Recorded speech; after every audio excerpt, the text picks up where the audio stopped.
ಸಂಖ್ಯೆಯೇ ಮದಿಸಿದ ಆನೆಯ ಮದವಡಗಿಸಿ ಮದಕರಿಗಳೆಂಬ ಖ್ಯಾತಿಯನ್ನು ತನ್ನವರಿಗಾಗೆ ಉಳಿಸಿ ಹೋದ ಚಿತ್ರನಾಯಕ ನಮ್ಮ ವಂಶದ ಮೂಲಕಾರಕ.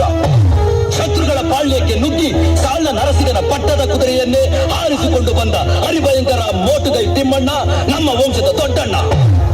ದೇವಪುರದ ಕೋಟೆಯಿಂದ ಹಿಡಿದು ಹರಪನಹಳ್ಳಿಯ ಕೋಟೆಯವರೆಗೂ ಆಧಿಪತ್ಯವನ್ನು ವಿಸ್ತರಿಸಿ ತರೀಕೆರೆಯ ದಂಡನ್ನು ಹೊಡೆದೋಡಿಸಿದ ಕಾದೂರುಮಲೆ ಹೆಬ್ಬುಲಿ ಕಸ್ತೂರಿ ರಂಗಪ್ಪ ನಾಯಕ ನಮ್ಮ ವಂಶದ ಮಹಾಪುರುಷ.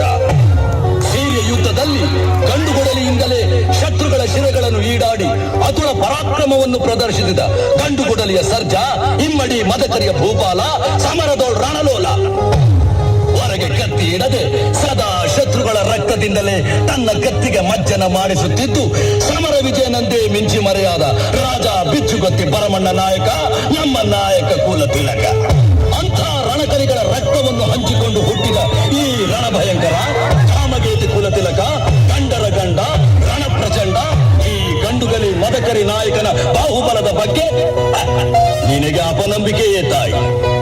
ಆಪತ್ ಸಮಯದಲ್ಲಿ ಹತಾಶೆಗೊಳಿಸುತ್ತಿರುವೆಯೋ ಅಥವಾ ನಿನ್ನ ಮಗನನ್ನು ಕೆಣಕಿ ಪರೀಕ್ಷೆ ಕೊಡುತ್ತಿರುವೆಯೋ? ಹೇಳು ತಾಯಿ, ಹೇಳು. ಇದು ಚಿತ್ರದುರ್ಗದ ಮಾನಾಪಮಾನದ ಪ್ರಶ್ನೆ. ಇಂದು ಚಿನ್ಮೂಲಾದ್ರಿಗೆ ಬಂದೊದಗಿರುವ ಕೇಡನ್ನು ಬೇರು ಸಹಿತ ಕಿತ್ತೊಗೆಯುವುದರಲ್ಲಿ